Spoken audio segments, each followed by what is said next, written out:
Hey everybody, welcome into the back room. I'm Andy Ostroy. Today we have author Jason Stanley with us. We shall chat with Jason in just a second, but first, thank you for tuning in. We appreciate you listening, and we'd love to hear your comments. So email us at backroomandy@gmail.com and or post on our social media, and we'll read some feedback next time. And if you like the podcast, please rate and review and follow or subscribe, and you'll be notified every time we post a new episode. So let me tell you a little bit about Jason Stanley. He is the Jacob Urowsky Professor of Philosophy at Yale University. He is also the author of 6 books, including How Propaganda Works. He serves on the board of the Prison Policy Initiative and writes frequently about propaganda, free speech, mass incarceration, democracy, and authoritarianism for the New York Times, the Washington Post, the Guardian, and many other periodicals. His new book is Erasing History: How Fascists Rewrite the Past to Control the Future. Jason, welcome into the back room. Thank you, Andy. Great to be in discussion. So your new book, it's titled Erasing History: How Fascists Rewrite the Past to Control the Future. Tell us about its central theme and why it was important to get this book out now before the November election. So I face the puzzle, which is, why do authoritarians, in addition to going after voting, go after schools and universities? So we see this everywhere in the world. Vladimir Putin said, like a year ago, wars are won by teachers. Or you look at the Heritage Foundation director in 2021, and she said our 2 principal initiatives are tightening up voting laws, in other words, restricting the vote, and critical race theory, in other words, going after schools and universities. And so we know about the courts, we know about journalists, but schools and universities, that was early on, right? So that was Ron DeSantis is all about schools and universities and restricting the vote. Mm-hmm. So you have to explain that. And so that led me down, I'm a philosopher. So that led me down sort of into a structural inquiry about the role of schools and universities in culture. I've been teaching philosophy of education for many years, so this is material I've been thinking about for many years.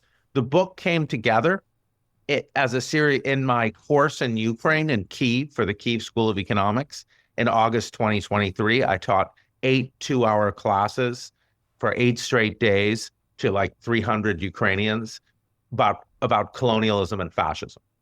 So you can see, and I wanted to just read to them, the work of figures like Frantz Fanon or Ned Blackhawk, an indigenous historian at Yale, or Ngugi wa Thiong'o, the Kenyan author who wrote Decolonizing the Mind about British colonialism in Kenya, which my father wrote on. And so I wanted to expose Ukrainians to this and say, does this seem familiar? Is it a colonialist situation you're experiencing from a fascist nation? And so people really resonated with that, and that became the book. And so the book explores 6 major themes of fascist education, including national greatness, national innocence, national purity. So how can our educational system, teachers, school boards, etc., what can they do to fight the spread of misinformation, lies, and propaganda?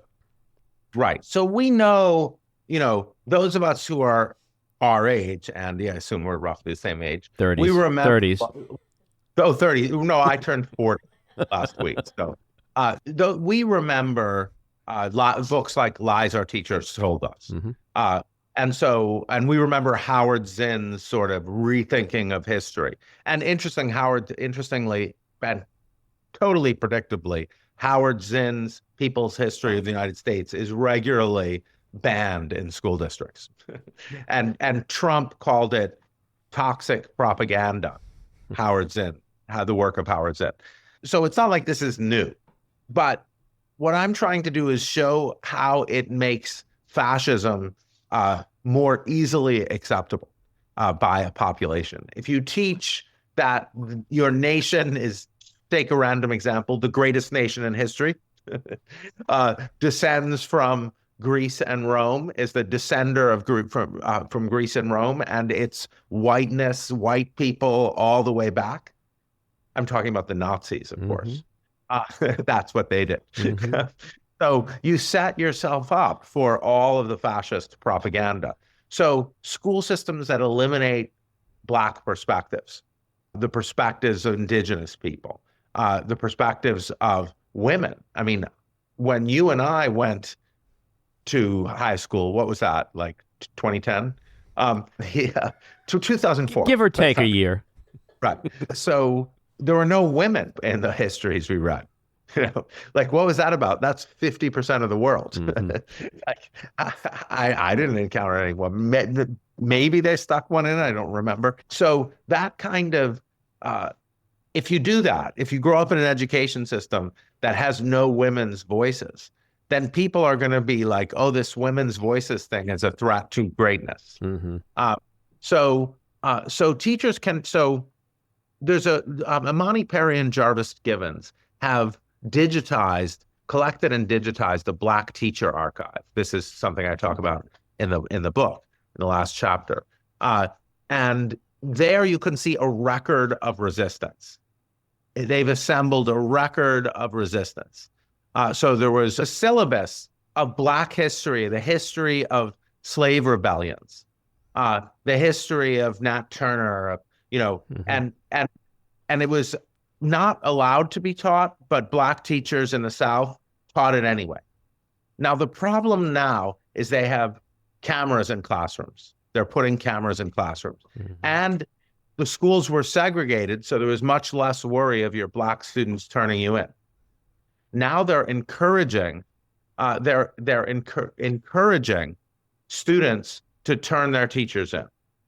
So in many states, like, that's the mechanism. Mm-hmm. Like, even for universities. So Tennessee is an online reporting form for students to report their professors for teaching divisive concepts like structural racism. So it makes it harder to resist, and intentionally so, because we're quickly moving to be an authoritarian society, one in which you turn your fellow citizens in for not being patriotic enough, and there are cameras everywhere. Mm-hmm. So you mentioned Nazis before. Let's stick with Nazis for a second.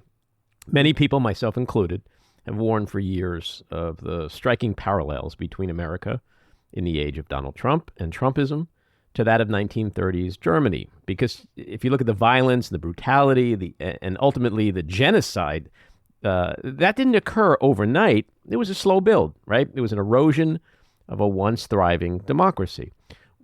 This week, we've seen just bonkers shit come out of Donald Trump's mouth. His rhetoric about, quote, enemies from within, that the greatest threat to America reside in this country. Political opponents, legal opponents, opponents in the media, to the point where he wants to lock them up if he becomes president again. Do you see the same parallels, or do you see that as hyperbole and those comparisons are just not merited? Okay, so I wrote a book in 2018 called How Fascism Works, making all those comparisons. So this is my second book on fascism.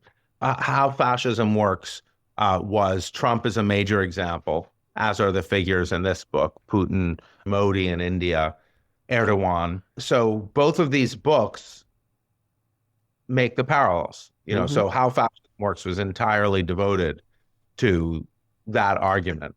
And I was writing pieces, I've written maybe a dozen pieces making that parallel. In other words, yeah. In other words, a resoundingly yes. In the book, you argue that America has failed to protect itself against the methods of control and influence employed by fascists and authoritarians. What specifically can America do going forward to prevent that? You've got to stop the Trump administration. This is not just Donald Trump. It's not even Donald Trump. Donald Trump needs to be president in order to stay out of prison. That's why he's doing this. He is the vehicle by which the hard Christian right is taking over government, the hard Christian authoritarian right, and the kind of tech billionaires, that group. And then the unification of those groups, like the Michigan billionaires, like the DeVos family. So Trump is like something they're riding, and Trump just needs to stay out of prison. So if you think of this, is one way of thinking about what's happening is it's the federalizing of what's already happened in states like Florida and Tennessee. So we're heading into a one-party state where they're going to change the laws. So they already have the Supreme Court. So which is just an entirely partisan wing of the Republican Party at this point, or the MAGA Republicans. So, okay, that's more depressing stuff. So what do? We have to win this election, period. Mm-hmm. And beyond that, I mean, I think we have to think beyond that, because the policies that the Trump administration is considering, like in Project 2025, and also are so extreme that it's not clear. I mean, if you want to see the results of policies like this, go to the states where abortion is now fully illegal. Mm-hmm. So even in cases of rape, which J.D. Vance, I believe, supports making abortion illegal, and even in cases of rape. So, it has been horrifying, like removing, so the mass deportations. I think people don't understand what that is. I think many people, like many Latinos who support Trump, do not understand. They think it means Mexicans who crossed the border in the last 2 years. That is not what it means. It means your cousin whose paperwork was slightly off. Mm-hmm. It means far more people than you understand. It means the dreamers. Mm-hmm. So once people get excited, or Trump just proposed, and I think he's clearly serious about mass deportation, because as we know, the thing that Trump believes, like people like, he doesn't have any ideology. Yes, he does. He's xenophobic. He's genocidal against non-white immigrants. And that is central to his ideology. Mm-hmm. So that's going to change the structure of the United States. So we have to communicate that going into the election. The media has to communicate much better what these policies mean. Black men are not going to be voting for Trump once they realize there'll be a national stop and frisk. I've mm-hmm. seen a stop. Mm-hmm. Like, I have an apartment in Harlem. So we need to communicate that. Now, if Trump wins, it's going to be really bad, and it's going to happen. It's that flood feeling where it's moving on so many fronts. On the deportation front, on the replacement of civil servants, because they're going to replace all civil servants by Trump loyalists with special questions that show you're a Trump loyalist. No doubt the big lie that Trump won the election in 2020. So it's all going to go so fast. The MAGA Republicans, the institutions like the Claremont Institute, the Heritage Foundation, they've been gaming this out for a long time. It's like a war game.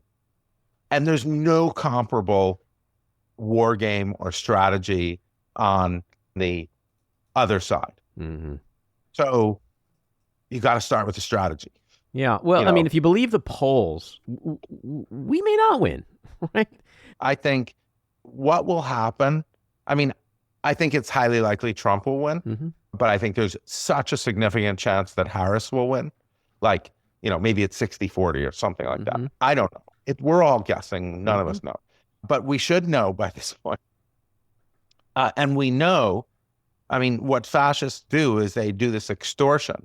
Like, nice country you got around here. If we leave, what does Trump mean when he says this country is about to be destroyed? What he means is... He's projecting. He's projecting, and he's saying that if he's not elected, the country's going to be destroyed. Mm-hmm. Yeah, he's made that very clear. But here's my question to you. How do you explain how easy it is for so many Americans, tens of millions of Americans, to embrace Trump's cozying up to dictators and authoritarians, including Putin, Kim Jong-un, Xi, Orban, etc.?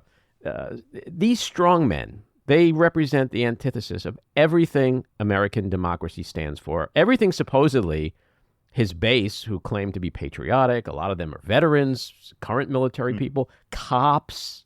How do you explain this flirtation or worse with fascism by so many Americans? Yeah, I mean, he's a fascist. Fascism is popular. It's always been popular. It's been popular in the United States. Jim Crow deeply affected Nazi Germany. But I think you have to realize, and there's some of the lessons that people are not paying attention to. I think the media has a large responsibility here, and and is at fault for representing this as a normal election and not explaining things like what mass deportation actually means. But I think some of the lessons of the past are deeply relevant here. Like, first they came for the communists, and I said nothing because I was not a communist. Then they came for the trade unionists, and and I said nothing because I was not a trade unionist. Then they came for the Jews, and so that's happening. Like everyone, like billionaires with trans kids are like, they probably won't be affected by what happens, let's see. But they're like, we'll get like these, homophobes or whatever to vote for cutting our taxes and ending our regulation. Great. That's how it always works. And then, some people are like, I don't like LGBTQ plus people, LGBTQIA plus people, and, or other people are like, I don't like wokeism. But then, they're going to be living in a crony capitalist society where, your nearness to Trump will result in, you'll be able to use the courts again in free market things to be on your side. That's what happens in Orban's Hungary, and of course happened in Putin's Russia until the whole thing kind of just disintegrated, the whole legal structure. So everyone suffers when the legal structure is just a joke, which it will be. So people have to see. So people don't see that this is not going to be good for them. They think, actually, I know one person, and he says, I just vote on trans kids. Like, anyone, whoever's going to end healthcare for trans kids, make it illegal to do gender transition for minors. That's how I'll vote. And I'm like, you're against, you want redistribution, you're concerned about lots of social justice issues, you're pro-abortion. What the hell? And that's happening a lot. Like people just not believing that the things that Trump is repeatedly saying he'll do, he'll do. Well, people are saying that he's not going to do that stuff. He was president for 4 years. He didn't do it then, but he tried to do it. He tried to do it, and all those safeguards and guardrails are now, they were smart. They changed all the rules. They're from the executive branch all the way down to local election commissioners and election boards. And they own the Supreme Court, who are simply, it's an unprecedented situation where the Supreme Court is just there to do the bidding of a dictator. Yeah, and one branch of Congress with a Mike Johnson, who will probably stand in the way of certification, a vice president in J.D. Vance, if he's elected, who will do what Mike Pence didn't do. And so all the pieces are different. And J.D. Vance is the confluence of Christian nationalism and tech billionaires. He's the protege. His mentor is Peter Thiel, tech billionaire, far-right tech billionaire, and he's an extreme far-right Christian nationalist. So what Trump did is he picked, or others picked for him, someone who links the two pillars of the people who are kind of using Trump. And I don't even think these two people care that much. These two groups care that much about immigration. I just think that's Trump's thing, and it's popular. And so they see it's popular, and that's the way to win the election for them. Are too many people in this country just really naive to think that we cannot become another Hungary and an autocratic leader like Trump? I just think it's a panoply. I think there's a good criticisms and legitimate criticisms of the status quo. And in some form or other, many people believe that upending the status quo and creating it will be an incompetent mess, and, you really have to also recognize that there's going to be a degree of incompetence. I mean, all the civil servants are going to be replaced by Trump loyalists. So there's going to just be a high degree of incompetence. And then you're going to have yes men surrounding Trump. Look at what happened to Vladimir Putin. his yes men. He had this crazy vision that he was going to be Peter the Great or whatever and restore greater Russia. Mm-hmm. And all of his advisors told him that the Russian army would be greeted as heroes and liberators. That will happen with Trump. So it's going to be a mess. And I think some people are like, okay, that's better than the status quo. I think a lot of people have their one or two issues, and that's what they care about. And it's like, I don't really care, abortion, or Republicans are betting on attacking transgender Americans because that's a great scapegoat. It's a small enough population. It challenges rigid gender roles. So I think some people are like, it's really bad already. There's too much of this, young people are really motivated by Gaza, the young generation. I don't think they're thinking that Trump will be much worse than Biden and Harris in giving Israel a blank check.